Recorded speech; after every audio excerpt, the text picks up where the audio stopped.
भक्त भक्ति भगवंत गुरु चतुर नाम वप एक, इनके पद वंदन किए तो नासहे विघ्न अनेक। हमारे जीवन में यदि भगवान का कोई भक्त आ जाए तो हमारा जीवन मंगलमय हो जाता है। हमारे जीवन में यदि भगवान की भक्ति आ जाए तो भी हमारा जीवन मंगलमय हो जाता है। हमारे जीवन में यदि भगवान आ जाए, भगवंत आ जाए तो भी हमारा जीवन परम पावन हो जाता है। और यदि हमारे जीवन में गुरु महाराज जी आ जाएं तो भी हमारा जीवन जो है सार्थक हो जाता है।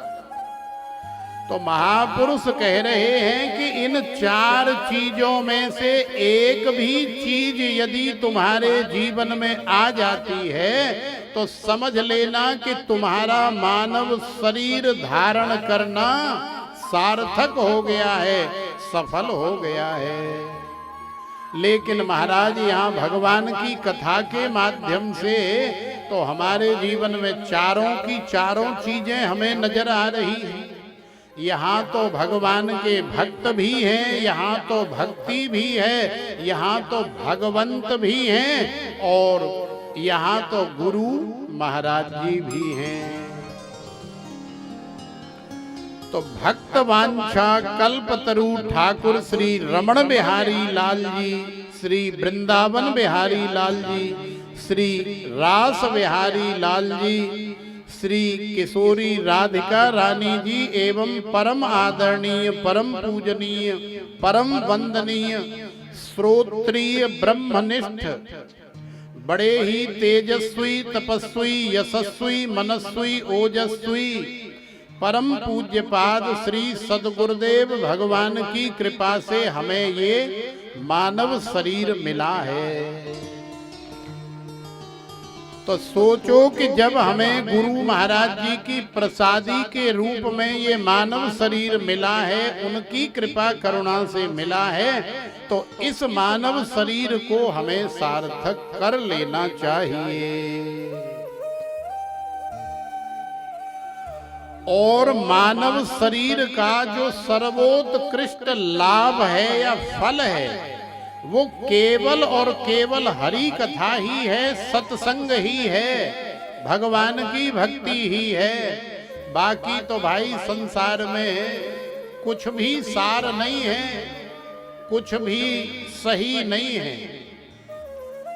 भगवान का भजन ही वास्तव में एकमात्र सार है। तो देखो रामायण में हमारे गोस्वामी श्री तुलसीदास जी महाराज कह रहे हैं,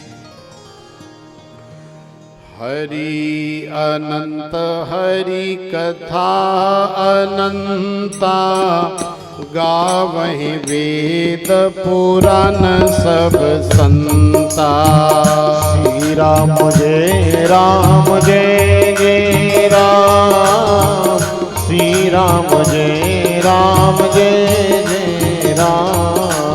हरि अनंत हरि कथा अनंता, गावहि वेद पुराण सब संता। श्री राम जय जय राम, श्री राम जय जय राम।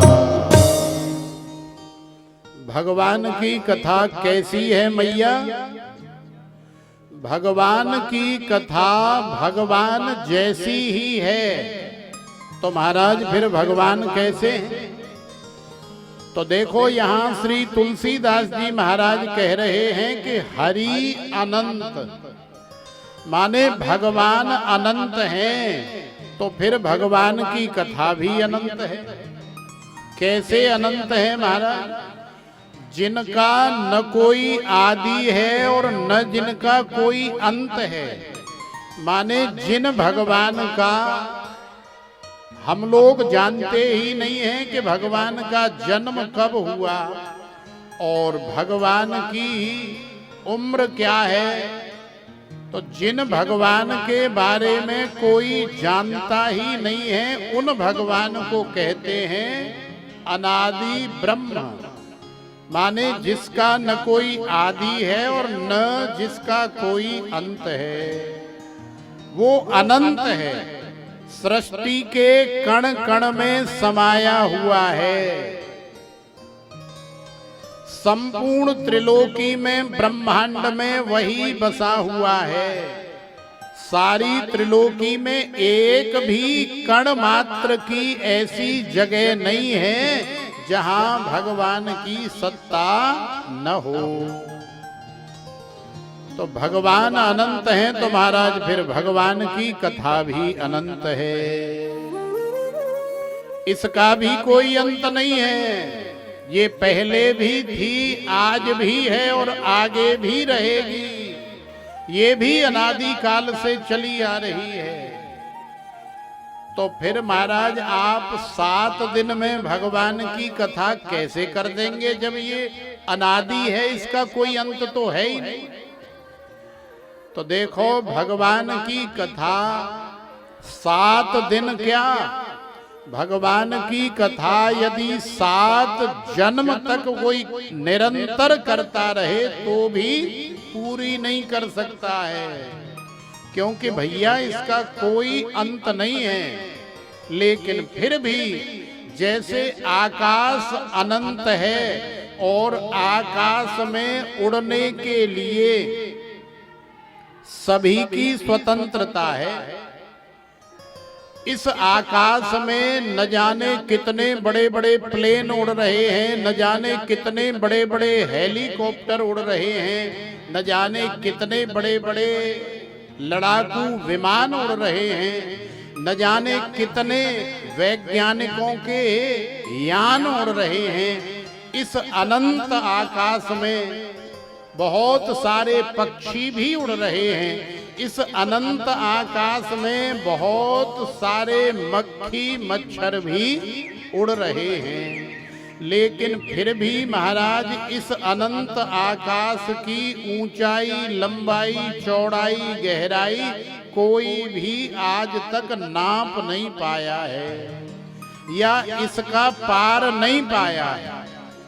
क्यों नहीं पाया है? कि ये आकाश उसी तरह से अनंत है जैसे हमारे भगवान और भगवान की कथा अनंत है। लेकिन फिर भी उड़ने की सबकी अपनी अपनी स्वतंत्रता है।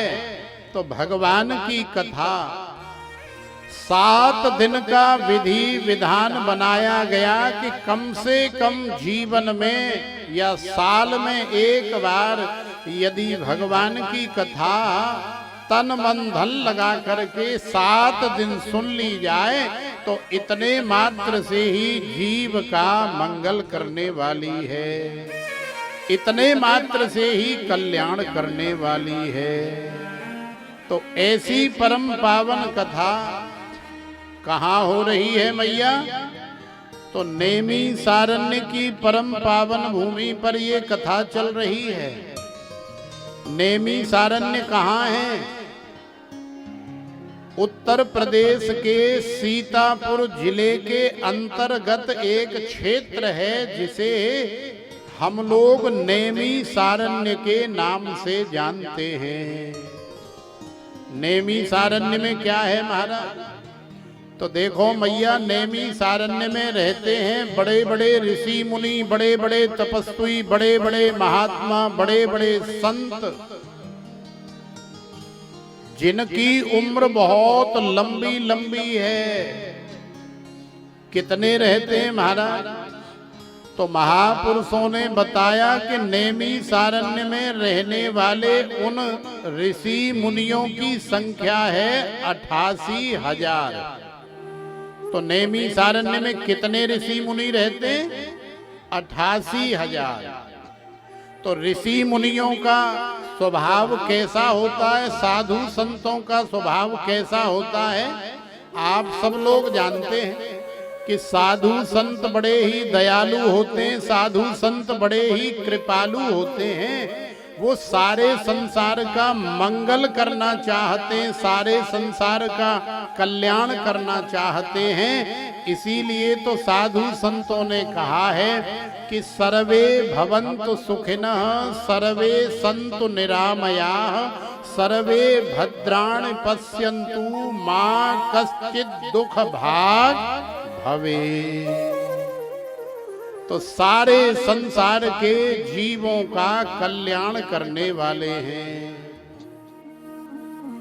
तो नैमिषारण्य की परम पावन भूमि पर आज उन 88,000 ऋषि मुनियों के मन में जब ये भावना आई, जब ये कामना आई कि संसार का कल्याण होना चाहिए, संसार का मंगल होना चाहिए, लेकिन महाराज कैसे होगा? इसके लिए कोई न कोई उपाय तो करना पड़ेगा।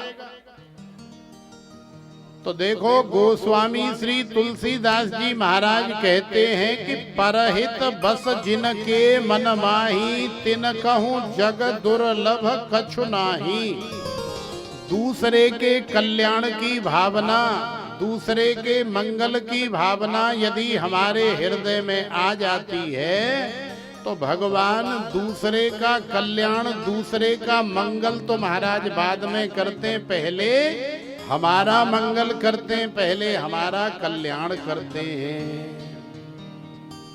तो जब उन ऋषि मुनियों के मन में संसार के मंगल की कामना आ गई, संसार के कल्याण की भावना आ गई, तो भगवान ने फिर बड़ी कृपा करी।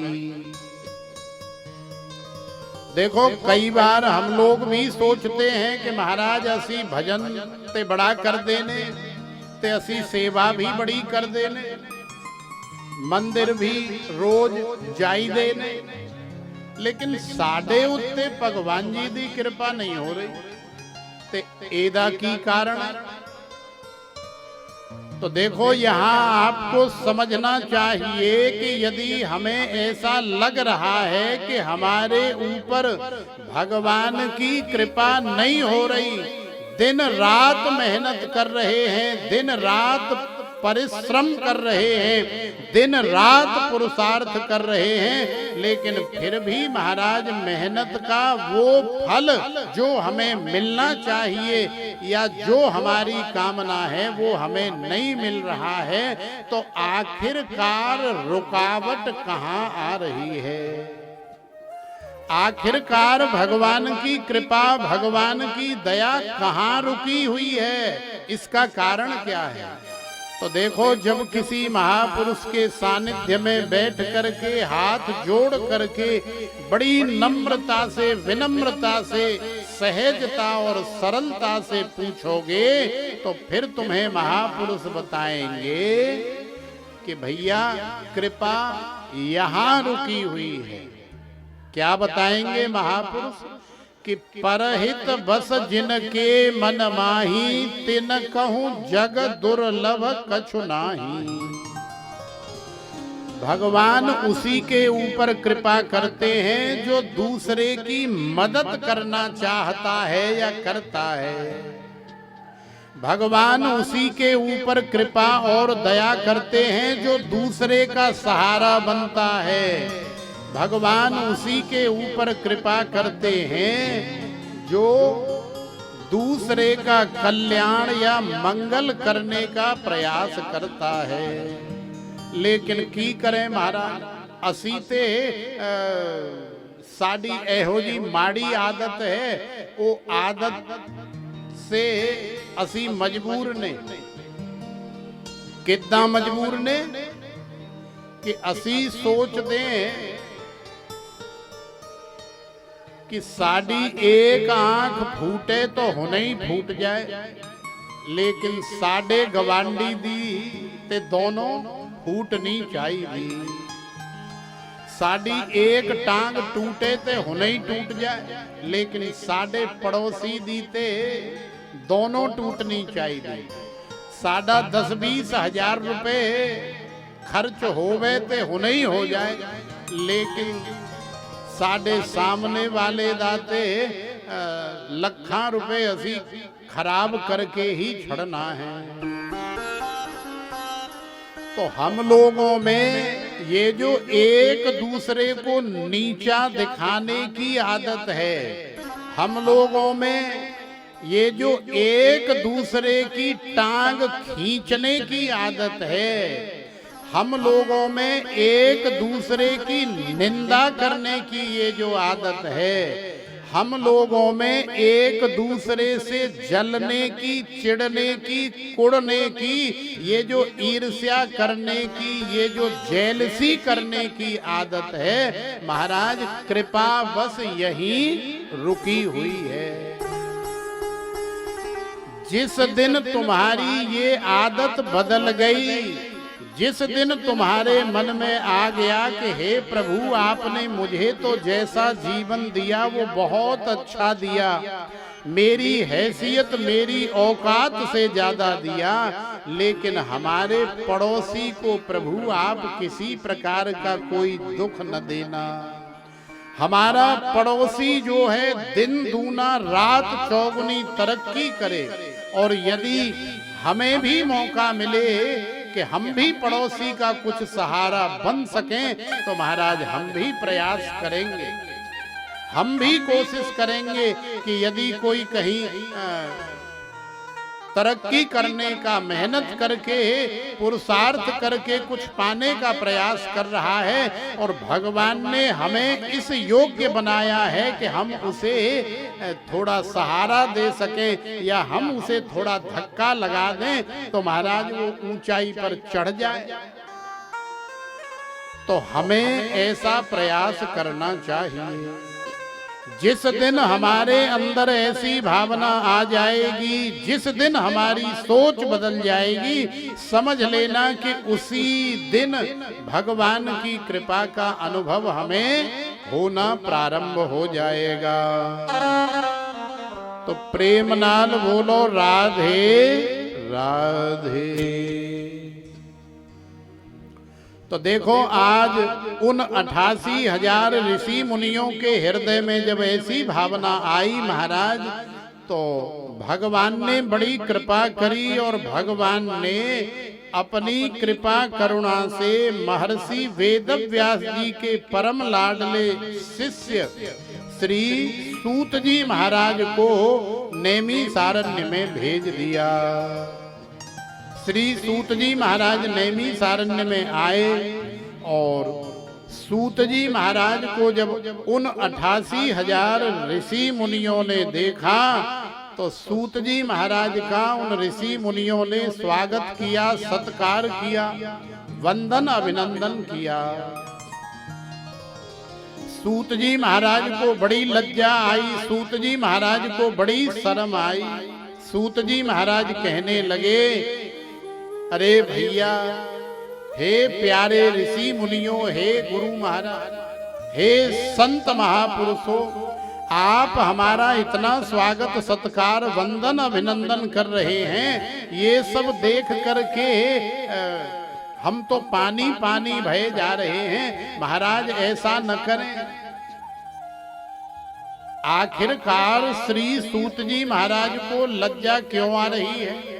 तो देखो इसका कारण ये है कि नैमिषारण्य में रहने वाले उन 88,000 ऋषि मुनियों की उम्र है महाराज, बड़ी लंबी लंबी चौड़ी चौड़ी उम्र, और श्री सूत जी महाराज की उम्र कितनी है? केवल 21 वर्ष की उम्र। तो 21 वर्ष का कोई बालक हो, नव युवक हो, और 100 वर्ष के या हजारों हजारों लाखों लाखों वर्ष के बड़े बड़े महापुरुष उसके सामने हाथ जोड़ करके खड़े हों, या उसका स्वागत कर रहे हों, आरती उतार रहे हों, पंखा कर रहे हों, उसका गुणगान कर रहे हों, तो स्वाभाविक है महाराज उस 21 वर्ष के बालक को तो बड़ी लज्जा आएगी। वो तो बेचारा न कुछ कहते हुए ही पानी पानी हो जाएगा। तो वही हाल सूत जी महाराज का हो रहा है। नैमिषारण्य में रहने वाले इन 88,000 ऋषि मुनियों की उम्र इतनी है कि किसी किसी ऋषि मुनि के जीवन में तो न जाने कितने इंद्र देवता बदल गए, किसी किसी ऋषि मुनि के जीवन में न जाने कितने ब्रह्मा जी बदल गए, किसी किसी ऋषि मुनि के जीवन में न जाने कितनी चतुर्युगियां बदल गईं, लेकिन महाराज वो अभी तक नहीं बदले। तो सोचो, गणना करना, संख्या बताना या समझाना भी बड़ा मुश्किल काम है। इतनी लंबी लंबी उम्र वाले ऋषि मुनि हैं। तो सूत जी महाराज से कहने लगे कि हे प्यारे सूत जी महाराज, आप शर्मिंदा न हो, आप लज्जित न हो। हम जानते हैं कि आप हमें बड़ा समझ रहे हैं, लेकिन महाराज आपको हम बताएं कि संसार में आखिरकार बड़ा कौन होता है। कई लोग सोचते हैं कि हमारी उम्र 90 साल की हो गई तो हम सबसे बड़े हैं। हमसे बड़ा कौन है? हम सबसे बड़े हैं। तो देखो, संसार में कोई थोड़ा सा उम्र में बड़ा होता है। संसार में किसी के पास 2, 4, 10 करोड़ होता है तो वो सोचता है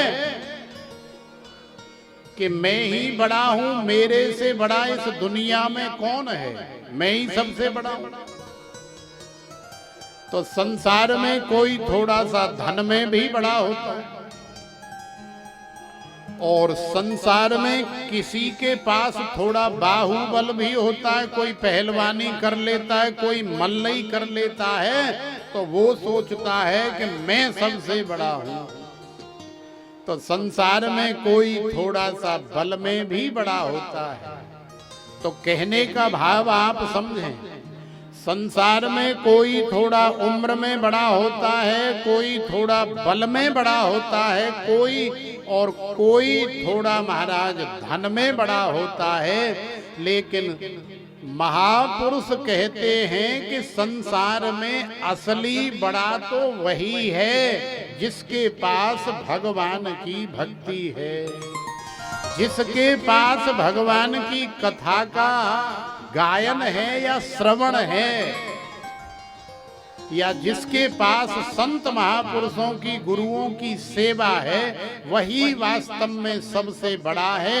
वो चाहे उम्र से 15 वर्ष का हो, चाहे 20-21 वर्ष का हो, और चाहे 40 या 50 वर्ष का हो, वही वास्तव में सबसे बड़ा है।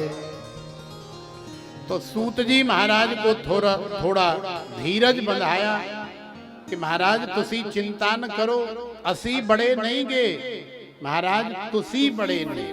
क्यों बड़े? क्योंकि आपके पास भगवान की कथा का खजाना है, आपके पास हरि भजन का माल है, जो महाराज हमारे पास नहीं है। इसलिए आप ही बड़े हैं। और वैसे भी महापुरुषों ने कहा है कि नहीं कि कबीरा सब जग निर्धन, धनवंता नहीं कोई, धनवंता सोए जानिए जाके राम नाम धन होए। तो धनवान वही है जिसके पास जितना ज्यादा से ज्यादा भगवान के नाम का धन है, जिसके पास ज्यादा से ज्यादा कथा के श्रवण का धन है, वही वास्तव में संसार में सबसे बड़ा है। तो प्रेम नाल बोलो राधे राधे। अब जैसे तैसे करके सूत जी महाराज को धीरज बंधाया, और शौनकादि ऋषि मुनियों ने श्री सूत जी महाराज से अनेकों प्रकार के सवाल कर दिए। नेमिषे सूतमासीनम् अभिवाद्य महामतिम् कथामृत रसास्वाद कुशलः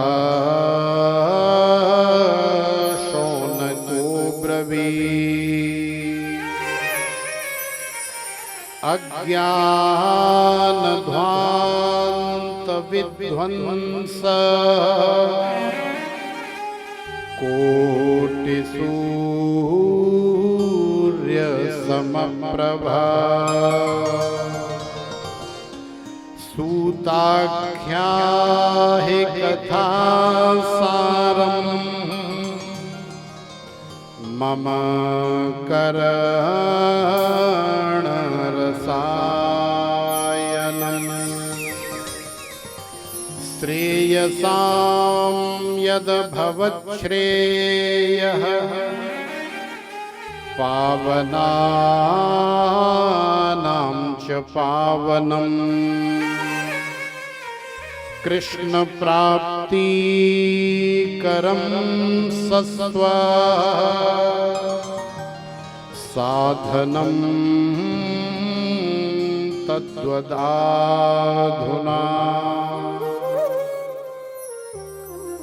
तो देखो आज उन 88,000 ऋषि मुनियों ने श्री सूत जी महाराज की बड़ी प्रशंसा करी, बड़ी बड़ाई करी और श्री सूत जी महाराज से हाथ जोड़ करके निवेदन कर दिया। बोले श्रेयसाम यद भवत् श्रेयः पावनानां च पावनम। माने श्रेष्ठ से भी श्रेष्ठ, अति श्रेष्ठ, उत्तम से भी सर्वोत्तम या अति उत्तम यदि कोई जीव के कल्याण का साधन है तो वो है केवल और केवल भगवान श्री कृष्ण की प्राप्ति या भगवान श्री कृष्ण का भजन।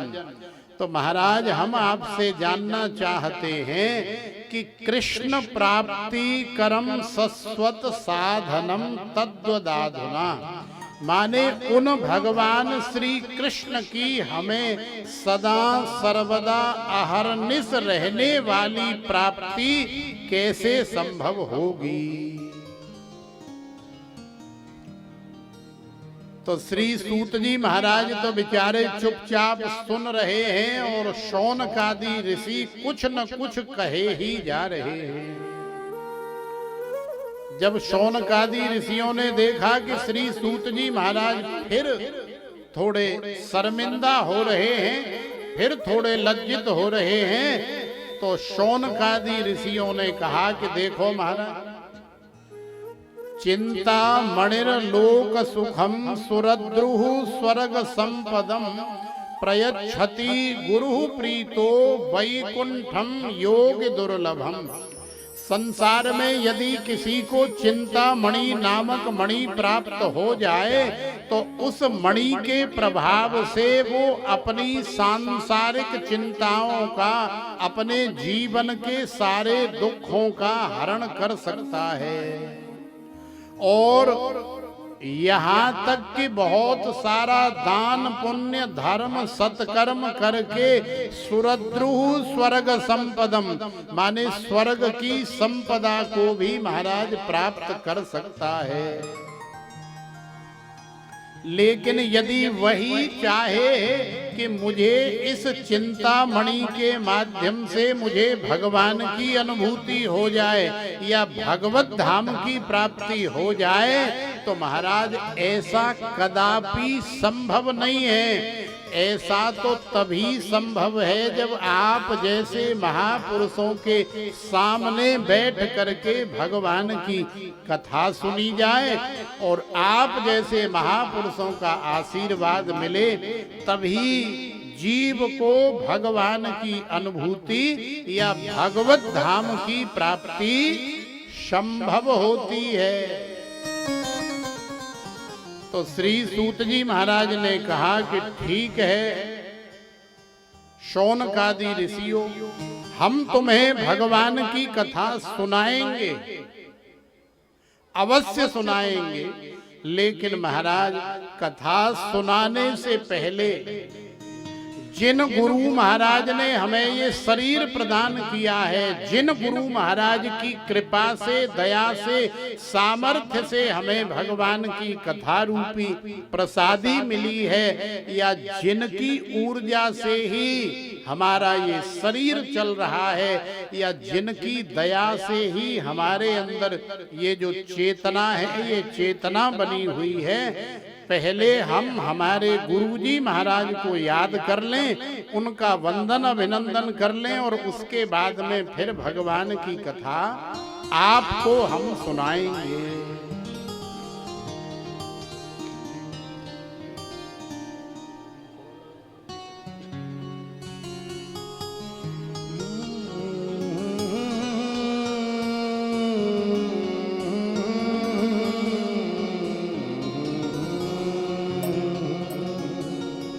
ज्यादा रिपीट नहीं देना, नहीं तो फिर समझ में नहीं आएगा।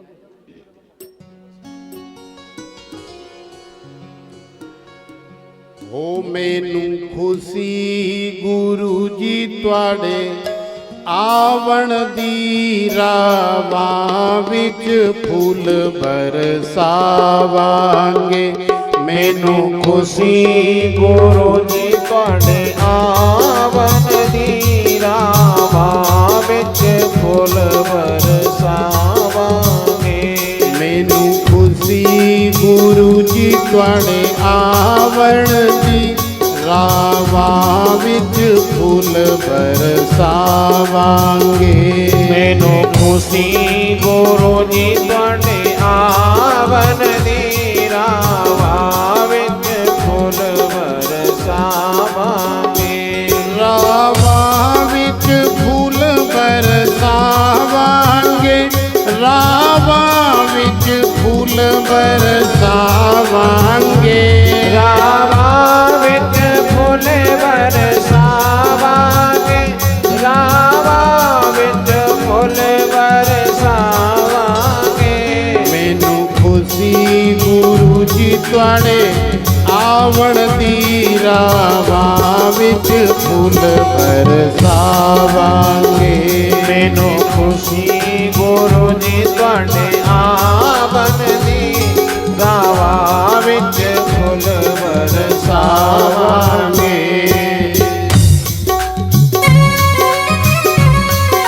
सद्गुरुदेव भगवान की जय हो।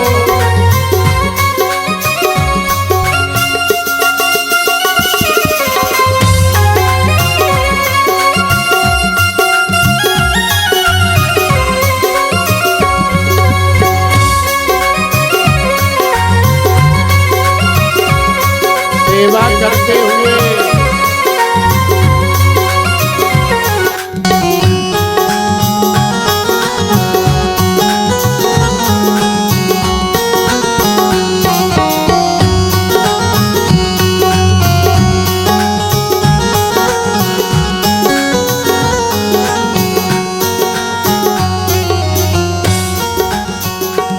आज दिन बड़ भागी आया है, मेरे बुरा ने फेरा पाया है। आज दिन बड़ भागी आया है, मेरे बुरा ने फेरा पाया है। आज दिन बड़ भागी आया है, मेरे बुरा ने फेरा पाया है। आज दिन बड़ भागी आया है, मेरे बुरा ने फेरा पाया है। नाले नचाते नाले गावांगे, रावां विच फूल बरसावांगे। मैनू खुशी गुरु जी तुआड़े आवण दी रावां विच फूल बरसावांगे। मैनू खुशी गुरु जी तुआड़े आवण दी रावां विच फूल बरसावांगे। मैनू खुशी गुरु जी तुआड़े आवण दी रावां विच फूल बरसावांगे। सेवा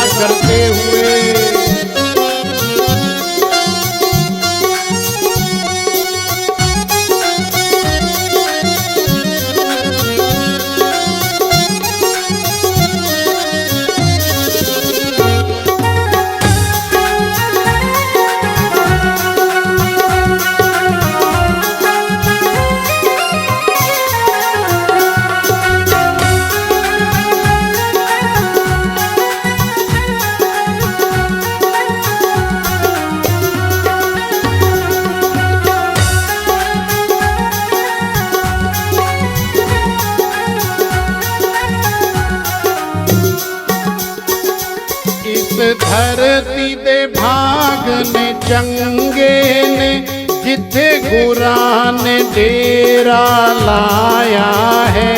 इस धरती दे भाग है चंगे ने जिथे गुरां ने डेरा लाया है। इस धरती दे भाग है चंगे ने जिथे गुरां ने डेरा लाया है। इस धरती दे भाग है चंगे ने जिथे गुरां ने डेरा लाया है। इस धरती दा मोल में की पावा रावा विच फूल बरसावांगे। इस धरती दा मोल की पावा मेरा वाविच फूल बरसावांगे। मैनू खुशी गुरु जी तुहाडे आवण दी रावां विच फूल बरसावांगे। मैनू खुशी गुरु जी तुहाडे आवन दी रावां विच फूल बरसावांगे। सेवा करते हुए गुरु महाराज की जय हो।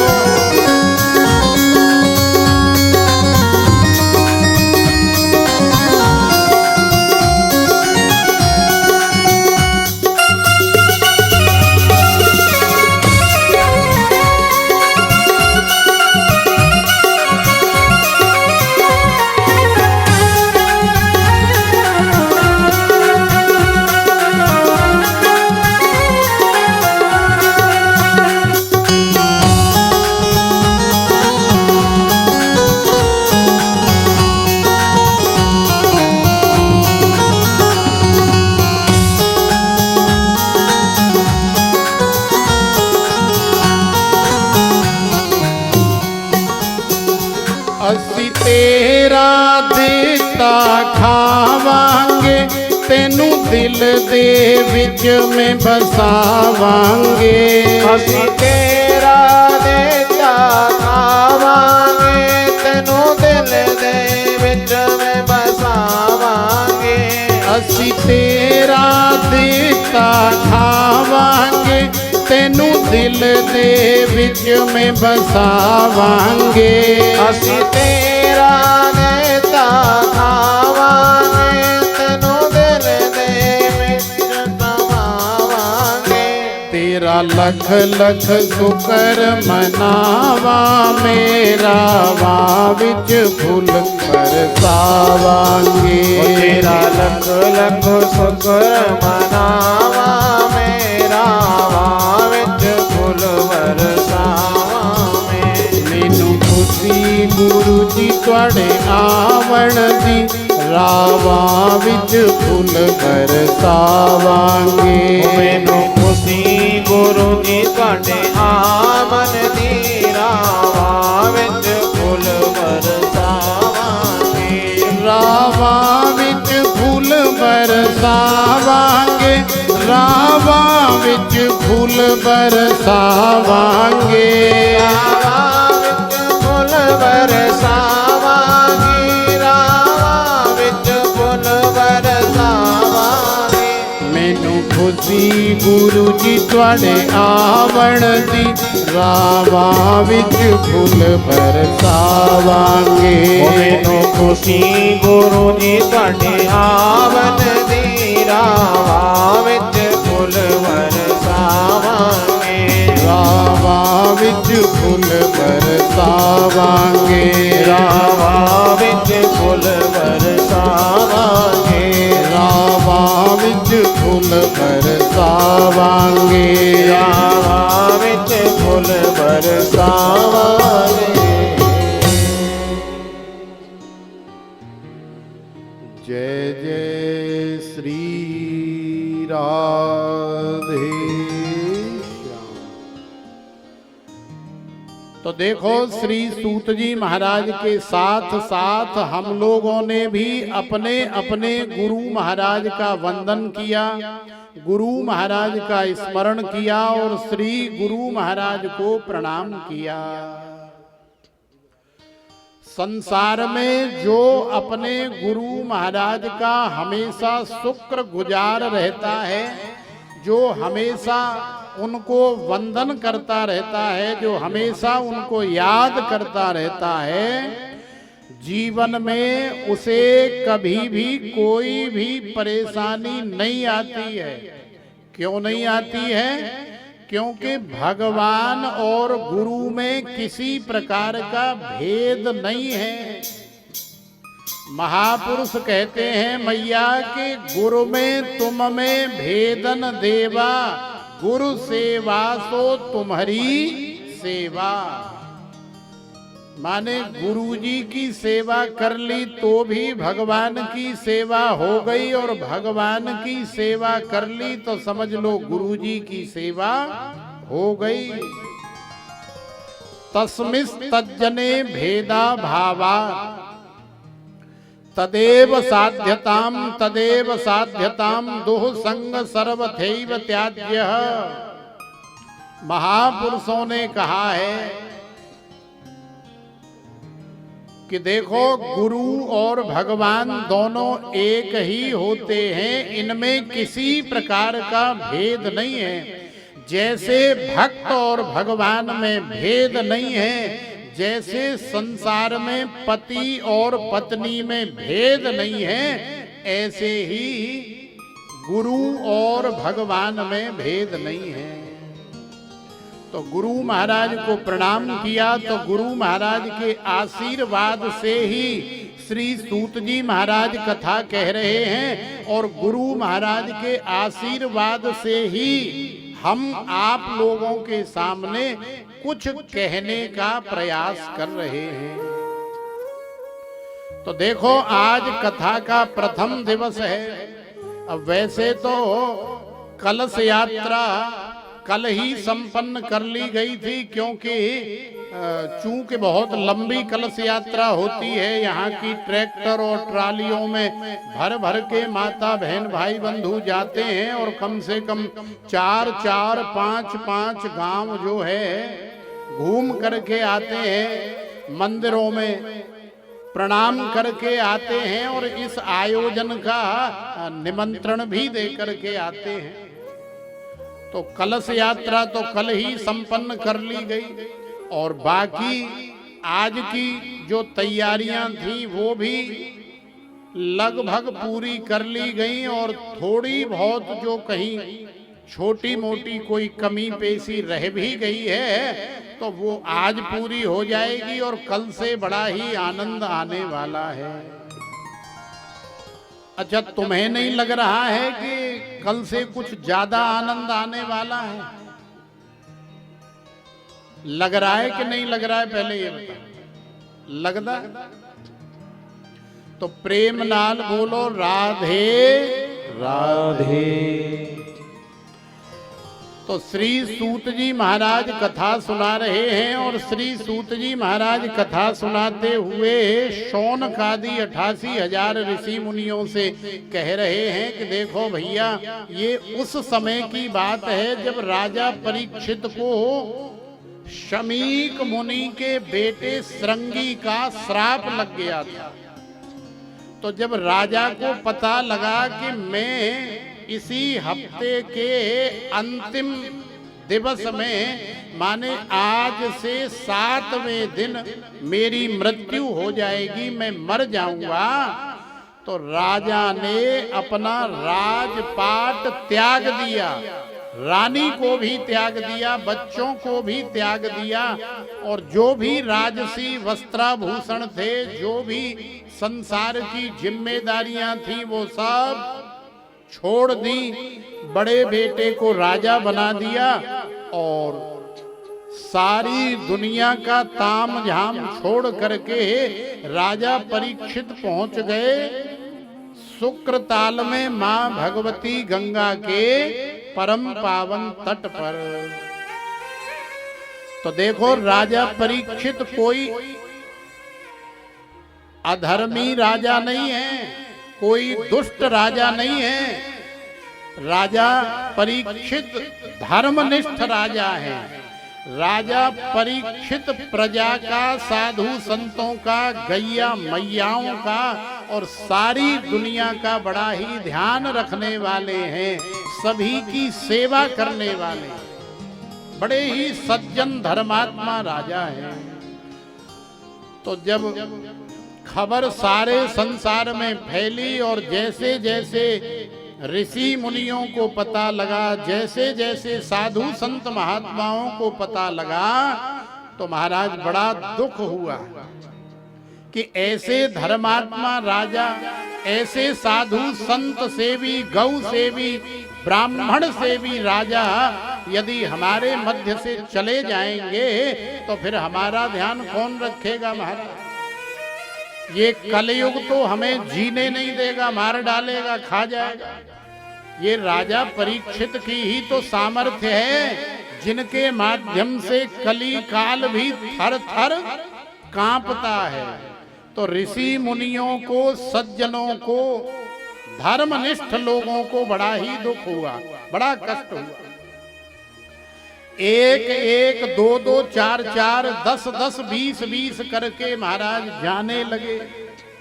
कम से कम 25-30 हजार बड़े बड़े साधु संत ऋषि मुनि राजा परीक्षित के पास पहुंच गए, गंगा जी के किनारे। हे राजन, तुम्हें डरने की आवश्यकता नहीं है। हे राजन, तुम्हें घबराने की आवश्यकता नहीं है। तुम्हें बचाने के लिए यदि हमारी जन्म जन्मांतर की तपस्या भी दांव पे लगे तो महाराज वो भी हम लगाने के लिए तैयार हैं, लेकिन आप हमें छोड़ करके नहीं जा सकते। तो ऋषि मुनियों ने जब ऐसा कहा तो राजा परीक्षित ने केवल एक ही सवाल किया। राजा परीक्षित ने उन सभी संतों के हाथ जोड़े और बड़ी नम्रता विनम्रता से कहा कि हे महापुरुषों, हे संत महापुरुष, हे गुरुदेव, मैं आप सभी से केवल एक ही प्रश्न करना चाहता हूं। प्रश्न कौन सा है, बड़ा ध्यान से सुने। प्रश्न ये है कि अतः पृच्छामि संसिद्धिं योगिनां परमं गुरुं पुरुषस्येह यत् कार्यं म्रियमाणस्य सर्वथा किम कर्तव्यम म्रियमाणस्यम। हे महापुरुषों, मैं केवल इतना जान लेना चाहता हूं कि जल्दी मरने वाले व्यक्ति की मुक्ति का उपाय क्या है। अब सोचो, ऋषि मुनियों ने विचार किया, आपस में संवाद किया, तो ऋषि मुनियों ने ये निष्कर्ष निकाला कि भैया ऐसा तो कोई उपाय है ही नहीं कि केवल 7 दिन मात्र कर लिया जाए और किसी जीव की मुक्ति हो जाए। क्योंकि यदि ऐसा होता तो हम लोग कोई पागल थोड़ी हैं, हम लोग कोई बेवकूफ थोड़ी हैं कि जन्म जन्म मुन जतन कराही अंत राम कहु आवत नाही। हम लोग कोई पागल हैं जो जन्म जन्मांतर से भगवान का भजन करने में, तपस्या करने में लगे हुए हैं, लेकिन फिर भी अभी कोई गारंटी नहीं है कि हमारी मुक्ति होगी या नहीं होगी। तो फिर ये राजा को हम कैसे सांत्वना दें, कैसे विश्वास दिलाएं कि केवल 7 दिन तू ये काम कर ले, तेरी मुक्ति हो जाएगी। तो सारे ऋषि मुनि मौन हो गए, शांत हो गए, कोई भी उत्तर नहीं दे पाया महाराज। तो देखो, कर्ता धर्ता वास्तव में भगवान ही है, और संसार में जो कुछ भी हो रहा है या जो कुछ भी होता है वो सब भगवान की इच्छा और मर्जी से ही होता है। तो राजा भगवान श्री हरि के परम लाडले भक्त हैं, तो भगवान की प्रेरणा से आज हमारे श्री सुखदेव जी महाराज जहां भी थे वहां से उठे और उठ करके चल दिए।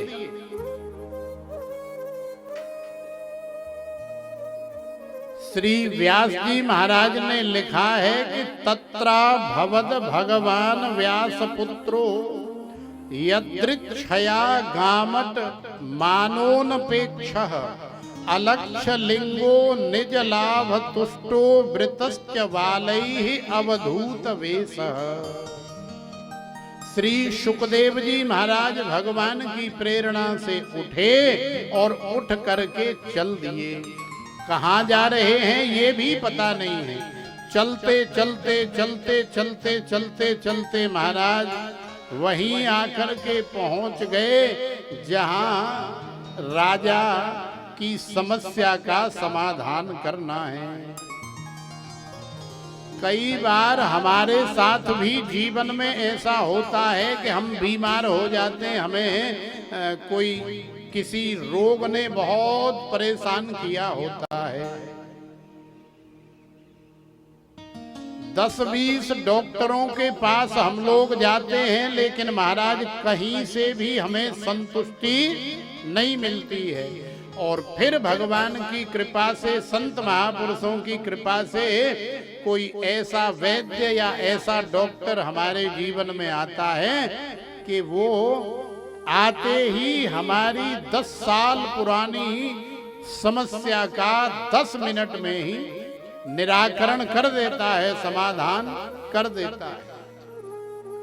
तो देखो यहाँ 20-25 हजार ऋषि मुनि समस्या का समाधान नहीं कर पाए, लेकिन श्री सुखदेव जी महाराज आए। श्री सुखदेव जी महाराज को राजा ने भी प्रणाम किया और सभी ऋषि मुनियों ने भी प्रणाम किया। और जैसे ही राजा ने वही प्रश्न दोहराया तो श्री सुखदेव जी महाराज ने कह दिया, बोले बेटा तू तो जीवन मुक्त ही है। कैसे? कि जिसे अपनी मृत्यु याद रहे और संसार के प्रति जीव की जो आसक्ति है, संसार के प्रति जीव की जो ममता है, वो चाहे पत्नी में हो, चाहे बच्चे में हो, चाहे कोठी में हो, और चाहे कार में हो, और चाहे बंगले में हो, या चाहे कहीं अन्यत्र हो, माने संसार की ये जो आसक्ति है, ये जो ममता है, वास्तव में जीव को बंधन में यही बांधती है।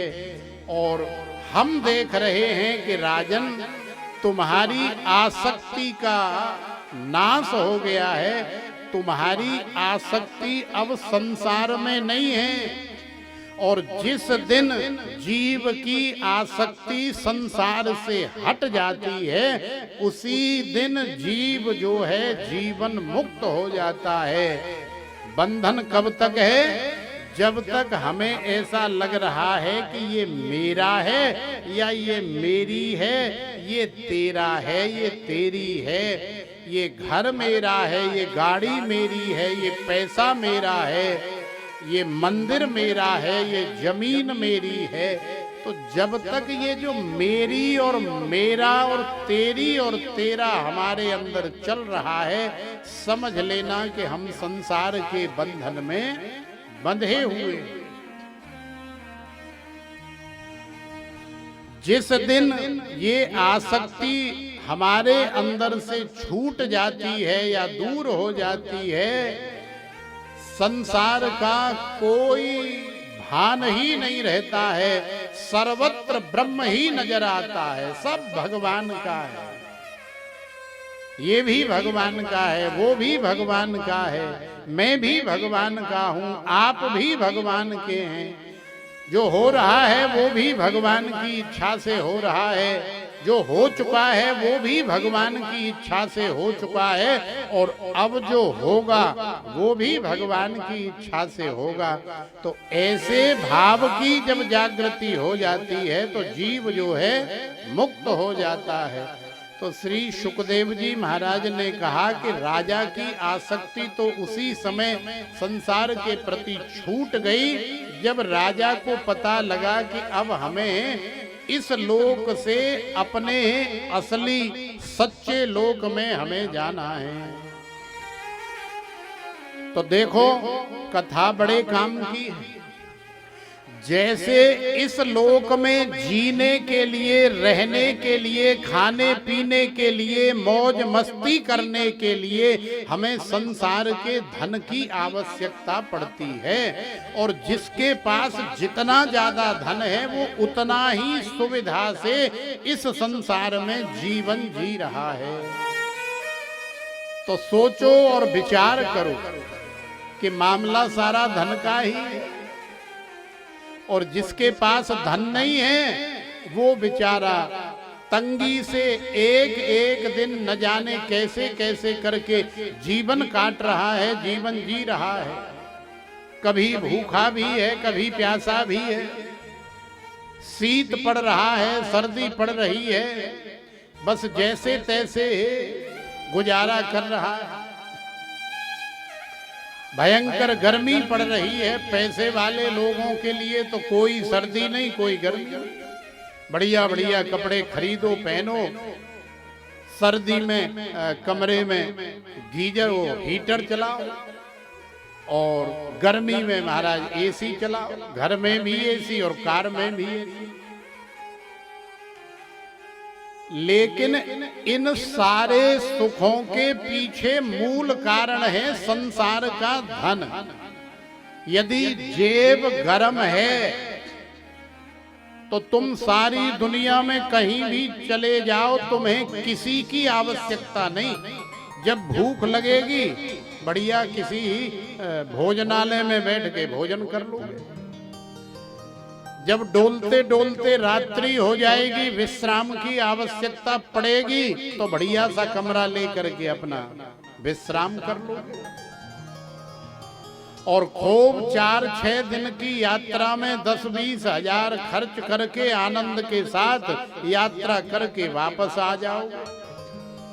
लेकिन महाराज यदि जेब में फूटी कौड़ी नहीं है या 10-20-50 रुपए हैं, तो सोचो कि वृंदावन जाना हो या हरिद्वार जाना हो या काशी बनारस जाना हो, तो कैसे तो टिकट आएगी, कैसे रास्ते में खाओगे, कैसे वहां रहोगे, कोई नहीं रखेगा। क्योंकि जिसकी जेब में माल होता है ना, उसी का स्वागत होता है, उसी का सत्कार होता है, उसी को सब लोग कहते हैं अरे आओ आओ, अरे आओ अमुक जी आओ, बैठो और बताओ दूध में पत्ती डलवाओ, भोजन तैयार है, भोजन करो। और अब कहीं नहीं जाना, 2-4 दिन यहीं रुको, बढ़िया कमरा तैयार है। तो ऐसा मान सम्मान स्वागत सत्कार उसी का होता है जिसकी जेब में माल है। तो कहने का मतलब है कि संसार में आनंद लेने के लिए या संसार का सुख लेने के लिए हमें संसार के धन की आवश्यकता है। तो सोचो कि भाई सदा सर्वदा तो हमें इस संसार में रहना नहीं है, एक दिन इस संसार से हमें जाना भी है। तो जब हम इस लोक से परलोक में दूसरे लोक में जाएंगे तो क्या वहां हमें धन की आवश्यकता नहीं पड़ेगी? अरे भैया, वहां भी सुख लेने के लिए, वहां भी मौज लेने के लिए धन चाहिए। लेकिन विडंबना ये है कि वहां संसार का धन नहीं चलता है, वहां भी धन की आवश्यकता है। अब जिसके पास राम जी के नाम का या कन्हैया जी के नाम का या राधा रानी के नाम का लाखों करोड़ों में धन है, वो बड़े आनंद के साथ जाता है, देवता लोग लेकर के जाते हैं। स्वर्ग में उसे खूब आनंद मिलता है, खूब मौज मिलती है, खूब मस्ती मिलती है। और फिर क्षीणे पुण्य मर्त्य लोकम विसंति, माने जब पुण्यों का भोग जो है क्षीण हो जाता है, भोग भोग करके, तो फिर मनुष्य बना दिया जाता है। लेकिन विचार करने वाली बात यह है कि हम लोग संसार के धन को तो महत्व देते हैं, लेकिन ये भूल जाते हैं कि जितना आवश्यक संसार का धन है मौज लेने के लिए, उससे भी ज्यादा आवश्यक जो है भगवान के नाम का धन है। और उसी धन से वहां मौज ली जाएगी, आनंद किया जाएगा। तो भैया इस कथा रूपी धन की, इस नाम रूपी धन की हमें कमाई करते रहना चाहिए। तो देखो आज श्री सुखदेव जी महाराज ने कहा कि हे राजन, बेटा तुम तो जीवन मुक्त ही हो, लेकिन अब तुम्हारे पास में 7 दिन का समय है, तो हम तुम्हें बिठा करके भगवान की कथा का श्रवण कराएंगे। और यही कथा फिर न जाने कितने जीवों के कल्याण का कारण बनेगी, न जाने कितने जीवों के कल्याण का मार्ग जो है प्रशस्त करेगी। तो श्री सुखदेव जी महाराज ने राजा परीक्षित को कथा सुनाई। वही कथा श्री सूत जी महाराज सौनकादि ऋषियों को बता रहे हैं, सुना रहे हैं। और वही कथा महाराज हम और आप, हमारे कान्हा जी, कन्नू जी महाराज जो आपके राधा कृष्ण मंदिर के आचार्य जी हैं, पुजारी जी हैं, जो वर्षों से यहाँ सेवा कर रहे हैं, तो ठाकुर जी ने उन्हें निमित्त बनाया हमें यहाँ बुलाने के लिए। तो देखो हम भी किसी प्रकार की कोई कसर छोड़ करके नहीं जाएंगे, और बाकी समझ में आना और न आना अब माड़ा मोटा ते ਤੁਹਾਡੇ ਉੱਤੇ भी डिपेंड करता है कि ਤੁਸੀਂ ਸਾਡੀ भाषा समझते हो कि नहीं समझते हो। अब कई ਇਹੋ ਜਿਹੇ भी श्रोता होंगे कि इधरों सुनी ते इधरों कड़ी, और कई श्रोता ऐसे होते हैं कि घर में बच्चे परेशान कर रहे हैं, पति परेशान कर रहा है, या कोई और परेशान कर रहा है, तो चलो अब 7 दिन तो कम से कम शांति मिलेगी, कथा के बहाने पंडाल में जाएंगे और बढ़िया खंबे में कमर लगाएंगे, या कहीं कुर्सी में या कहीं दीवार में कमर लगाएंगे, और फिर आंख बंद करके महाराज 4 घंटे या 3 घंटे ऐसी मीठी नींद आएगी कि पता ही नहीं लगा कि 3-4 घंटे कहाँ निकल गए। तो ऐसे भी श्रोता होते हैं। उनका नाम क्या है? उनका नाम है सोता। और कई श्रोता ऐसे भी होते हैं कि जो न तो खुद कथा सुनते हैं और ना ही दूसरे को सुनने देते हैं। यार पंडाल तो ठीक है, पर ये बीच में गैप कैसे आ रहा है? तो कमी है, ये तो कमेटी वालों को बोलना चाहिए ना, ये टेंट वाले को कहना चाहिए। हाँ लाइटें तो ठीक हैं पर थोड़ी कम लगी है, और ये पर्दे भी ठीक है पर ये उड़ रहे हैं। ये व्यासपीठ भी अच्छी है, लेकिन अभी पीछे थोड़ी डेकोरेशन की कमी। तो कहने का मतलब ये है कि पंडाल में आने के बाद, कथा प्रारंभ होने के बाद, कई श्रोता ऐसे भी होते हैं जो कटर कटर कटर कटर पटर पटर करते ही रहते हैं, दांत कटकटाते ही रहते हैं। वो न तो खुद कथा सुनते हैं और ना ही दूसरे को सुनने देते हैं। तो ऐसे श्रोताओं का नाम रखा है हमारे महापुरुषों ने सरोता। वो श्रोता नहीं, वो सरोता होता है। अब सरोता क्या होता है? सरोता होता है सुपारी काटने वाला। कभी पान वाले के पास जाना, अब इतनी मोटी सुपारी होती है तो सरोता लेकर के उस सुपारी के कम से कम 10 टुकड़े कर देता है। कटर कटर कटर कटर करके सुपारी के छोटे छोटे दाने बना देता है, उसी को पान में रख देता है। तो ऐसे भी सुनने वाले होते हैं जिन्हें सरोता कहा जाता है, ऐसे भी सुनने वाले होते हैं जिन्हें सोता कहा जाता है। और महाराज कुछ ऐसे भी सुनने वाले होते हैं कि कथा कान के माध्यम से सीधी गले के रास्ते हृदय रूपी भवन में होकर के सीधी पेट में पधार जाती है। और जो कथा पेट में पधार जाती है, चली जाती है, वही कथा फिर हमारे जीवन में परिवर्तन लाती है, वही कथा हमारा जीवन मंगलमय बनाती है।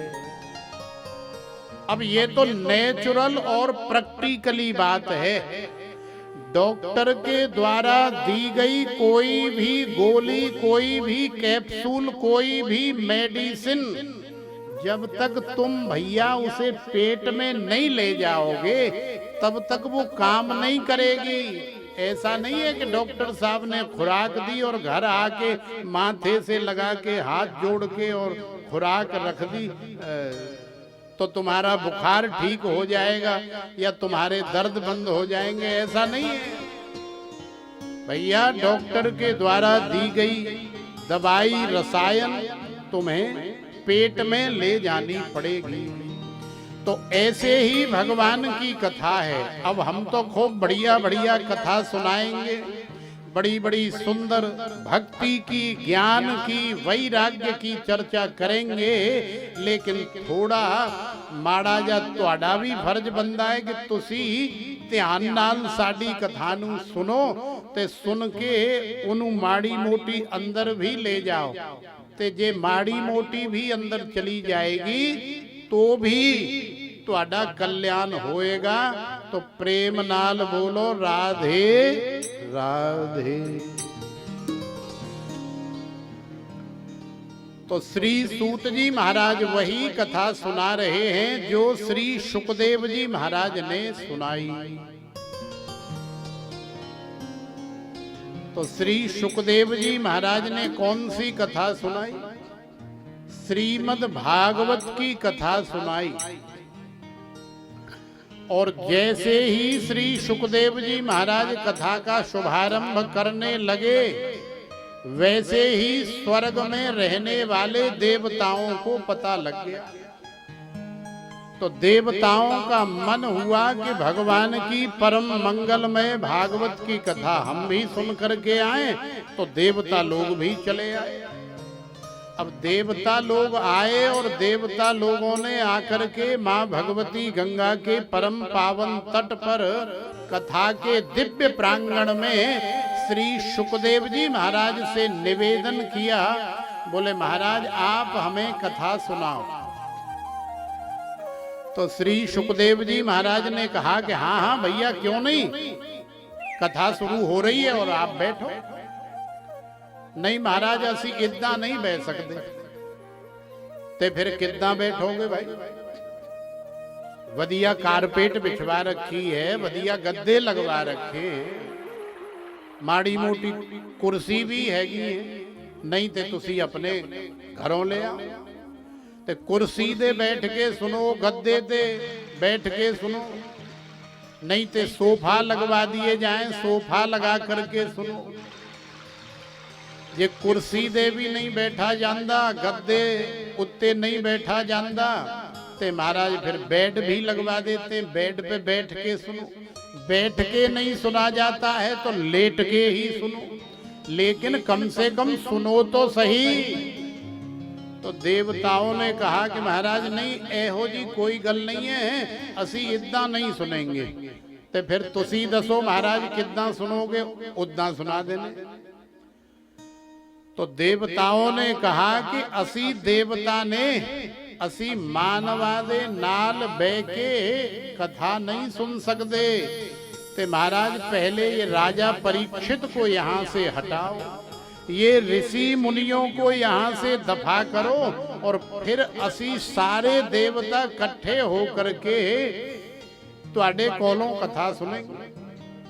तो श्री सुखदेव जी महाराज ने कहा कि देखो महाराज, ये कथा तो राजा परीक्षित की ही यजमानी में उन्हीं के नाम के संकल्प से हो रही है, बाकी तुसी कथा सुननी है ते एक कथा दे बाद असी दूजी कथा कर देंगे। तुसी कहो ते असी स्वर्ग दे विच आके कथा सुनाया आएंगे। तो देवताओं ने जिद करी, बोले नहीं महाराज, हम तो यही सुनेंगे और इसी कथा को सुनेंगे और असी कल्ले ही सुनेंगे। तो श्री सुखदेव जी महाराज ने कहा कि भैया कथा तो सबके लिए होती है, कथा में किसी प्रकार की कोई जाति पाति बिरादरी वर्ण इत्यादि की व्यवस्था नहीं देखी जाती है। भगवान की कथा सार्वजनिक कल्याण करने वाली होती है, भले ही कराने वाला कोई एक परिवार हो या चार परिवार हो, लेकिन सुनने का और सेवा करने का अधिकार तो महाराज अनलिमिटेड नर नारियों को होता है। जितने भी आकर के सुनना चाहें, जितने भी आकर के सेवा करना चाहें वो कर सकते हैं। ये भगवान की कथा है, इसमें किसी की कोई रोक टोक नहीं है। तो आप लोग भी सुन लो। लेकिन देवताओं ने जिद करी, बोले नहीं महाराज, तो सीते हैं सानू माड़े मोटे एहो जे ही समझ, पर तुहानू पता नहीं है असी एवें ही नहीं तुरे फिरदे। तुसी की सोचदे हो कि तुसी ए राजा नू कथा सुना के की ले लोगे महाराज? ज्यादा से ज्यादा 10-20 लाख रुपए दे देगा राजा, ज्यादा से ज्यादा एक आध बोरी सोना चांदी हीरे जवाहरात भर के दे देगा राजा। लेकिन महाराज असी तुहाडे वास्ते जेड़ी दक्षिणा लेकर के आए हैं, ओते महाराज संसार दे विच सारी त्रिलोकी ब्रह्मांड दे विच बेस कीमती है, माने ओदा ते कोई मोल ही नहीं है। क्या लेकर के आए महाराज? तो श्री सूत जी महाराज कह रहे थे, एवं विनिमय जाते सुधाराज्ञा प्रपीयता प्रपास्यामो वयं सर्वे श्रीमद्भागवतामृतम्।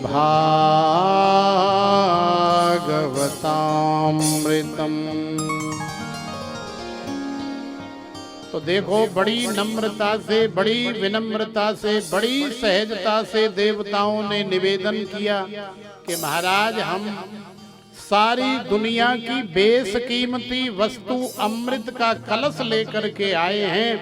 आप इस अमृत के कलश को दक्षिणा के रूप में स्वीकार कर लीजिए और एक आध चम्मच राजा को भी पिला दीजिए। उसके बाद राजा को एक नहीं 100 तक्षक एक साथ आकर के ढसेंगे न महाराज, तो भी राजा मरने वाला नहीं है। तो श्री सुखदेव जी महाराज जो है सावधान हो गए। श्री सुखदेव जी महाराज ने देवताओं को अभक्त समझा। देवताओं को श्री सुखदेव जी महाराज ने डांट लगाई, फटकार लगाई। क्व स्वधा क्व कथा लोके क्व काच क्व मणिर्महान्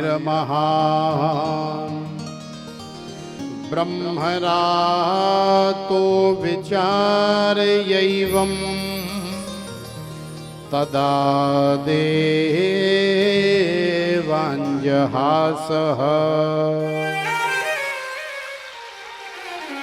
अभक्तास्तांश्च विज्ञाय न ददौ स कथामृतम् श्रीमद्भागवती वार्ता सुराणाम् अपि दुर्लभा। तो देखो श्री सुखदेव जी महाराज ने देवताओं को अभक्त समझा, डांट लगाई, फटकार लगाई और कथा के श्रोता के अयोग्य समझा और आज सारे देवताओं को डांट लगा के भगा दिया गया है।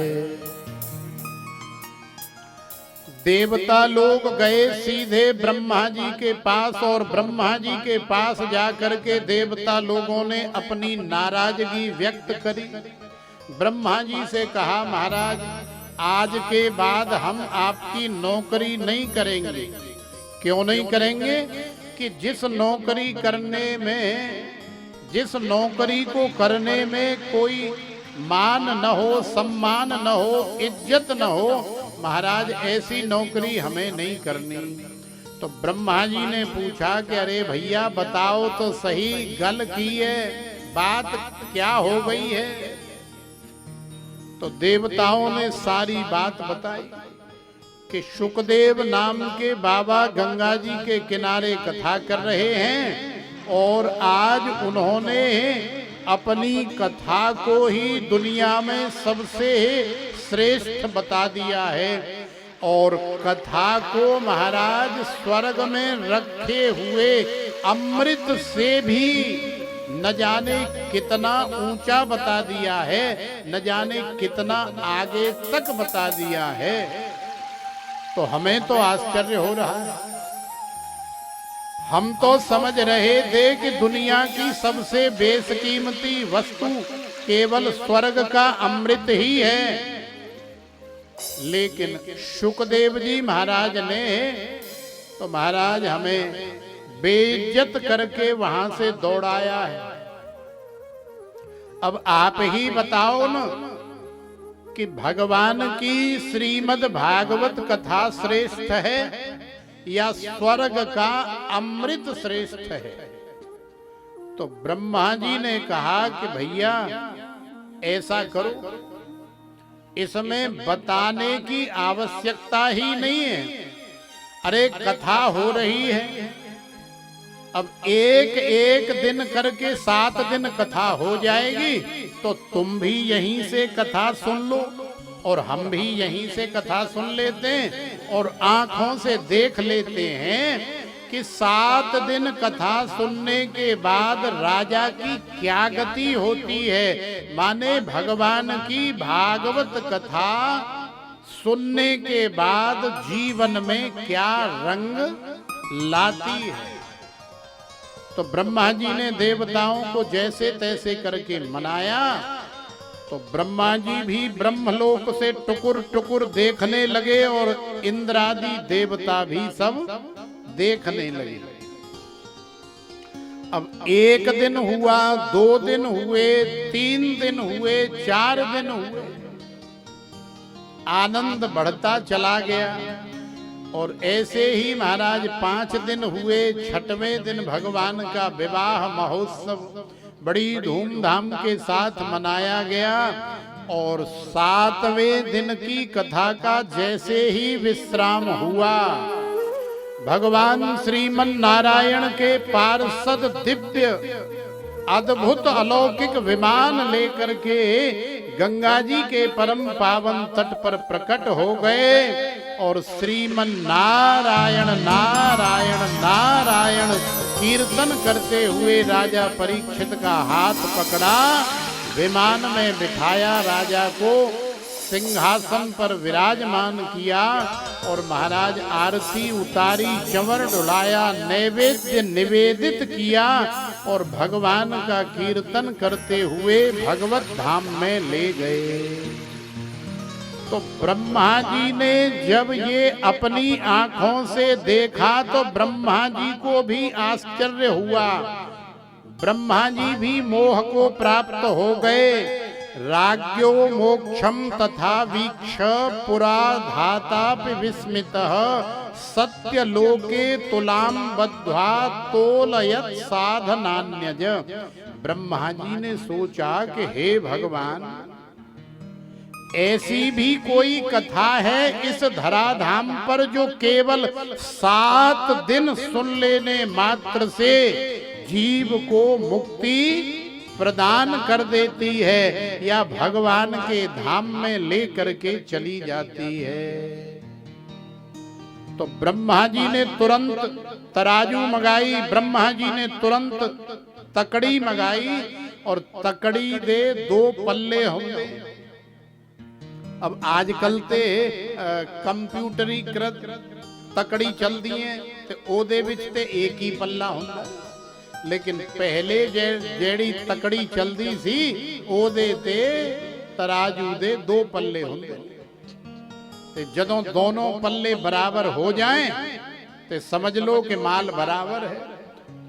और जे किते कोई माड़ा मोटा ऊंचा नीमा रहे ते फिर जड़ा नीचे है वो भारी है ते जड़ा उत्ते है वो हल्का है।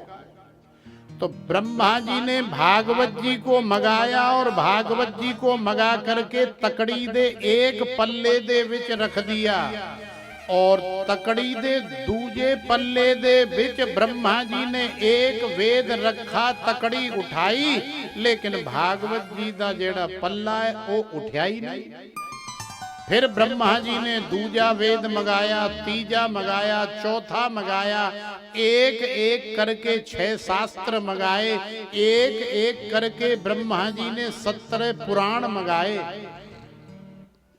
लेकिन महाराज भागवत जी जिस तकड़ी दे पल्ले दे विच विराजमान है वो पल्ला टच से मच नहीं हुआ, वो पल्ला उठा ही नहीं।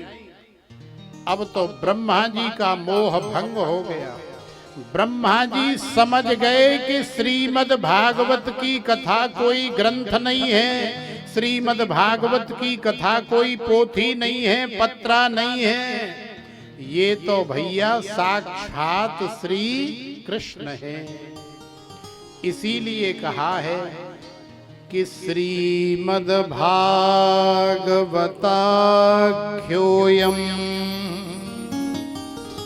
प्रत्यक्ष कृष्ण एव हि स्वीकृतोऽसि मया नाथ मुक्त्यर्थं भवसागरे तेनेयं वाङ्मयी मूर्ति प्रत्यक्षा वर्तते हरे सेवनात् श्रवणात् पाठात् दर्शनात् पापनाशिनी दर्शनात् पापनाशिनी। श्रीमद् भागवताख्योऽयम् प्रत्यक्ष कृष्ण एव ही का मतलब है केवल श्री कृष्ण ही है और कुछ भी सोचने की कहने की कोई गुंजाइश बाकी ही नहीं है। तो श्रीमद् भागवत की कथा का एक एक शब्द श्री कृष्ण ही है, ऐसा हमें मानना है, ऐसा हमें स्वीकार करना है। और जो इस भावना से स्वीकार कर लेता है तो स्वीकृतो से मया नाथ, ये मेरे नाथ हैं, ये दीनानाथ हैं, ये प्राणनाथ हैं।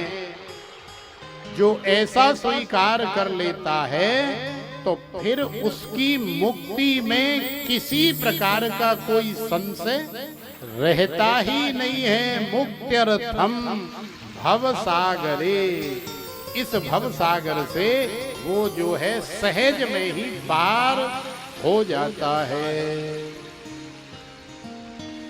तेनेयम वांगमयी मूर्ति, भगवान की वांगमयी मूर्ति है। वांगमयी माने शब्दमयी, वाणीमयी ये मूर्ति है।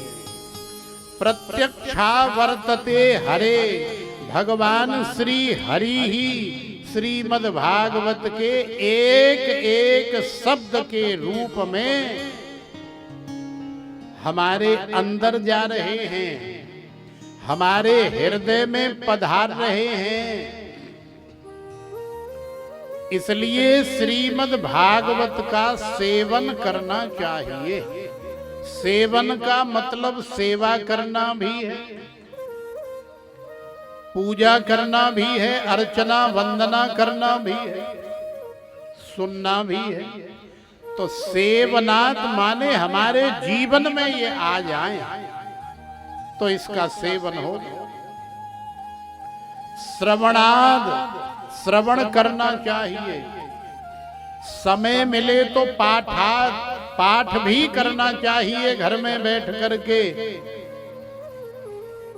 लेकिन महाराज कई लोग जीवन की व्यस्तता में इतने व्यस्त होते हैं कि जो न तो कथा का सेवन कर पाते हैं, न श्रवण कर पाते हैं और ना ही पाठ कर पाते हैं। तो महर्षि वेदव्यास जी ने यहाँ तक लिख दिया है कि कहीं कथा हो रही हो तो भैया ज्यादा नहीं तो 10-20 मिनट का समय निकाल करके और आप कथा पंडाल में चले जाओ, भागवत जी के दर्शन कर आओ। क्योंकि ये साक्षात श्री कृष्ण ही तुम्हारे द्वार पर, तुम्हारे भवन में या तुम्हारे पिंड में पधारे हुए हैं और साक्षात कृष्ण के ही स्वरूप श्री शुकदेव स्वरूप व्यास जी के और भागवत जी के दर्शन कर आओ।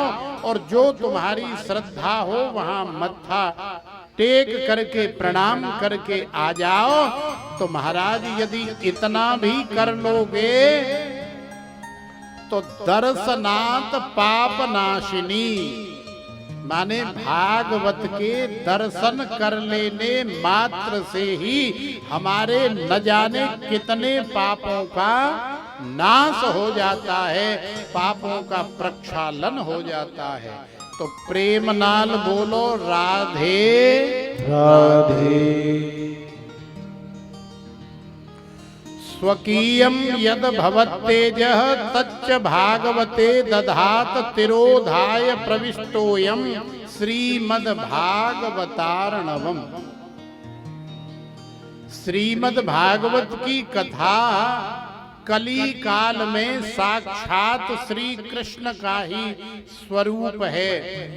जैसे समय समय के हिसाब से हमारा शरीर रूप रंग आकार विकार बदलता रहता है, ऐसे ही महाराज भगवान ने भी द्वापर युग में कन्हैया का रूप धारण किया और अब कली काल चल रहा है। तो कली काल में भगवान भागवत के रूप में सर्व सुलभ हो रहे हैं, माने भागवत के रूप में हमारे जीवन में हमें आनंद प्रदान कर रहे हैं। केवल हमें जानना है और फिर मानना है। क्योंकि जाने बिनु न होए परतीति और बिनु परतीत होए नहीं प्रीति।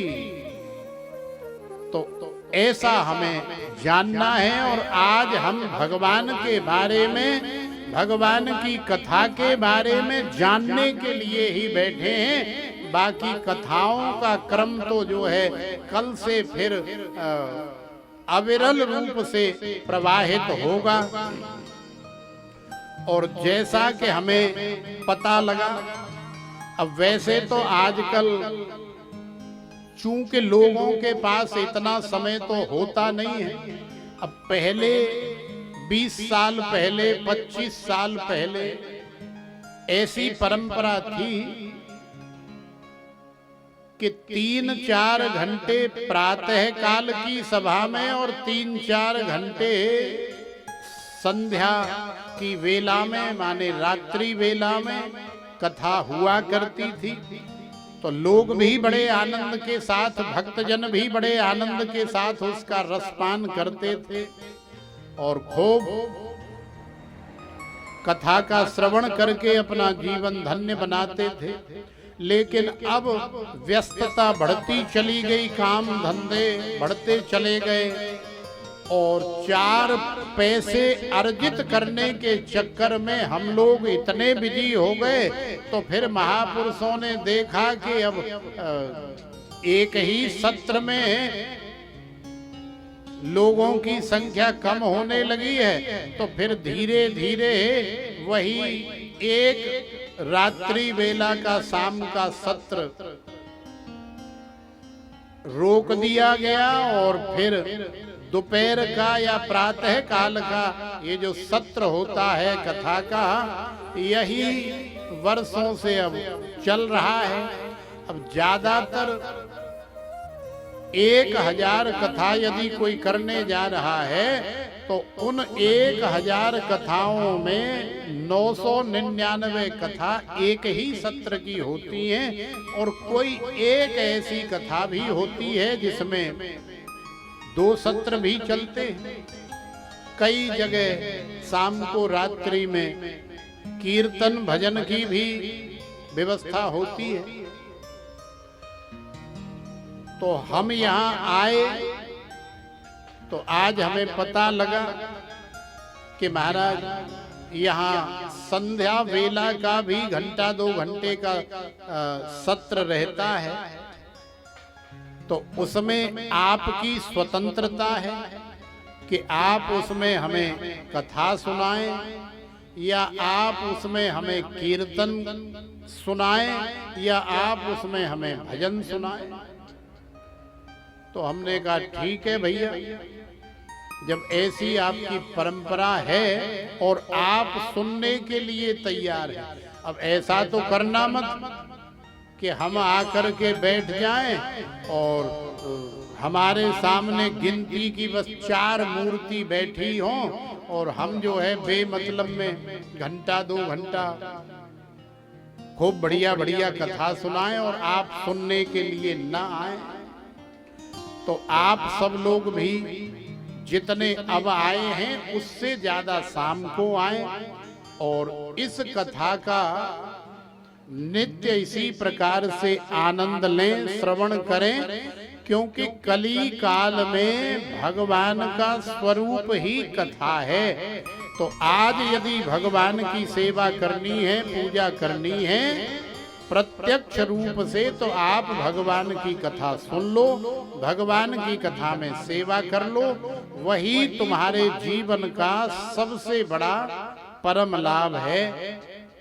तो ऐसी भगवान की कथा की विशेषता है।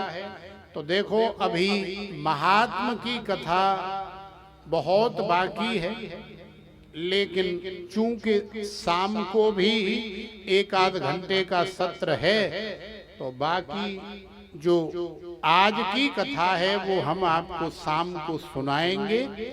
और आप सब लोग चूक मत जाना, क्योंकि शाम को भी आपको कथा का उतना ही आनंद मिलेगा जितना कि अब मिल रहा है। तो आइए भगवान को प्रणाम कर लें, अपने श्याम सुंदर को प्रणाम कर लें, क्योंकि भगवान को प्रणाम करने के साथ ही हम आज की कथा का विश्राम करेंगे। श्री सूत जी महाराज ने भी भगवान को प्रणाम किया, श्री सुखदेव जी महाराज ने भी भगवान को प्रणाम किया, और हम भी भगवान को प्रणाम करेंगे। सच्चिदानंद रूपा विश्वोत्पत्त्यादि हेतवे तापत्रय विनाशाय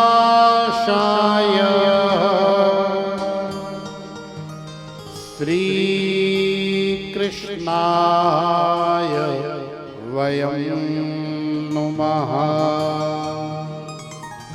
श्री कृष्णाय वयं नुमः। तो देखो श्री सूत जी महाराज कह रहे हैं कि भगवान कैसे हैं। सौनकादि ऋषियों, भगवान सत घन है, भगवान चिद घन है, भगवान आनंद घन है। भगवान सत घन है का मतलब है भगवान सत्य स्वरूप हैं। तो देखो सत्य को भी हमें जानना चाहिए। भगवान के दर्शन के साथ साथ हमें भगवान के स्वरूप को भी समझाया गया है, बताया गया है, कथा के माध्यम से दिखाया गया है।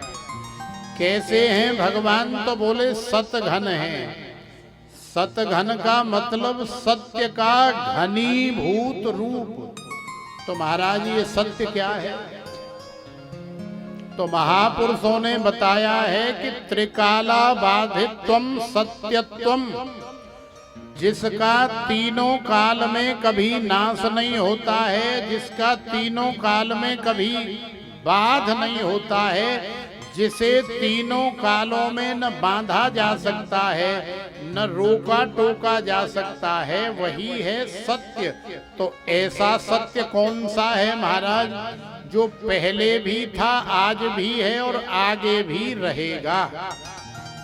तो ऐसा सत्य है केवल और केवल भगवान का नाम और भगवान या भगवान की कथा।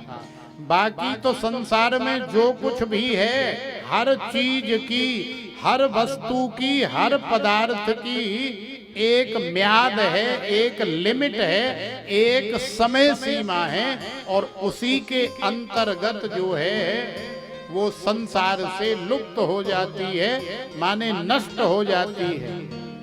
लेकिन भगवान का नाम, भगवान और भगवान की कथा, ये भूत में, भविष्य में और वर्तमान में तीनों कालों में सत्य है।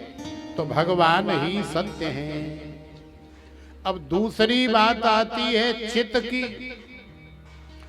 तो चित्त माने होता है प्रकाश। कैसा प्रकाश?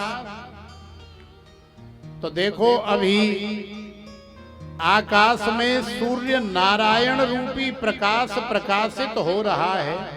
तो उसी प्रकाश से सारा संसार प्रकाशवान हो रहा है, माने प्रकाश से भरा हुआ है। तो ये जो प्रकाश है, ये प्रकाश कोई और नहीं, ये प्रकाश भी हमारे भगवान ही हैं, ये भी श्रीमन नारायण हैं। इसीलिए तो सूर्य नारायण भी कहते हैं और श्रीमन नारायण भुवन भास्कर भगवान भी इन्हें कहा जाता है। अब तीसरी बात आती है आनंद की। तो ये आनंद कौन है महाराज? ये आनंद कहाँ से आता है? तो देखो आनंद की परिभाषा यदि हम लोग कहीं वेद पुराण शास्त्र में पढ़ना चाहें, समझना चाहें, तो नहीं मिलेगी। क्यों नहीं मिलेगी महाराज? क्योंकि आनंद लिखने का, कहने का सब्जेक्ट नहीं है, विषय नहीं है। आनंद तो केवल महाराज अपनी अपनी प्राइवेट अनुभूति का विषय है। हमें कथा सुनते हुए कितना आनंद आ रहा है ये केवल हम ही महसूस कर सकते हैं, बाकी कोई दूसरा नहीं जानता है। हमारे हाथ में चोट लगी है तो हमें कितना दर्द हो रहा है, उस दर्द की अनुभूति हमें हो रही है, लेकिन हमारी बगल में हमसे चिपका हुआ जो बैठा है उसे पता भी नहीं है कि हमारे हाथ में दर्द हो रहा है। तो ये आनंद भी बिल्कुल दर्द की तरह है कि जिसे हो रहा है वही इसका अनुभव करता है। और जब आनंद आता है या आनंद उमड़ता है हमारे हृदय में या जीवन में, तो उसकी झलक अवश्य हमें दिखाई देती है। क्योंकि मम गुण गावत पुलक शरीरा, गद गद गिरा नयन बह नीरा। तो आनंद में जब कोई जीव मगन हो जाता है, लीन हो जाता है, तो कहीं न कहीं आनंद उसकी आंखों से, उसकी वाणी से, उसकी शारीरिक रूपरेखा हाव भाव से झलक जाता है और हमें भी उसका कुछ अनुभव होता है कि भाई इसे बड़ा आनंद आ रहा है। तो वही आनंद कोई और नहीं, वो आनंद ही भगवान है। जब तुम्हें आने लग जाएगा तब तुम्हें पता लगेगा कि यार आनंद तो बहुत अच्छी चीज है। तो ये कोई संसार की वस्तु पदार्थ नहीं, ये तो स्वयं भगवान है। तो सत भी भगवान है, चिद भी भगवान है और आनंद भी भगवान है। और ये जो जीव के अंदर चिद रूपी चेतना है ये भी भगवान है। और कैसे हैं भगवान?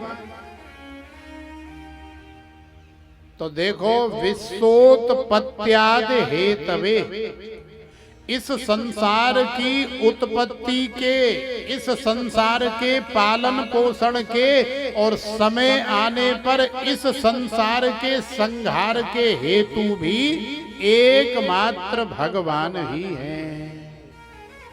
और कैसे भगवान? बोले तापत्रय विनाशाय श्री कृष्णाय वयम नुमः। संसार में 3 प्रकार के ताप हैं, दैहिक, दैविक, भौतिक तापा, राम राज्य का हऊ नहीं व्यापा। तो देखो, संसार में कोई दैहिक ताप से प्रताड़ित है, कोई दैवीय प्रकोप का सताया हुआ है, और कोई जो है शारीरिक ताप से बड़ा दुखी है। तो ये 3 प्रकार के ताप जो है संसार में सारे जीवों को संतप्त कर रहे हैं। अब इन तीनों प्रकार के तापों का निवारण कैसे होगा, निराकरण कैसे होगा? तो भगवान कह रहे हैं कि तापत्रय विनाशाय श्री कृष्णाय वयम नुमः। इन तीनों प्रकार के तापों का नाश होगा भगवान को प्रणाम करने से, भगवान की सेवा पूजा करने से, भगवान की कथा सुनने से, एक दूसरे का सहारा बनने से महाराज इन तीनों प्रकार के तापों का नाश हो जाएगा। तो श्री कृष्णाय वयम नुमः। तो देखो, आज के इस सत्र में हम लोगों ने भगवान की कथा की महिमा को समझा, हम लोगों ने भगवान की महिमा को समझा और भगवान कैसे हैं, भगवान का स्वरूप कैसा है, सत चित आनंद को भी समझा। और बाकी संध्याकालीन सत्र में भी हम लोग आगे की महात्मा की कथा का जो प्रसंग है उसे भी सुनने का, समझने का प्रयास करेंगे। लेकिन अभी हमारे मध्य में हमारे श्री ठाकुर जी महाराज पधार रहे हैं, तो हमारी राधा रानी सरकार के साथ हमारे श्री ठाकुर जी बंसी वाले कृष्ण कन्हैया पधार रहे हैं। तो आप सब लोग उनका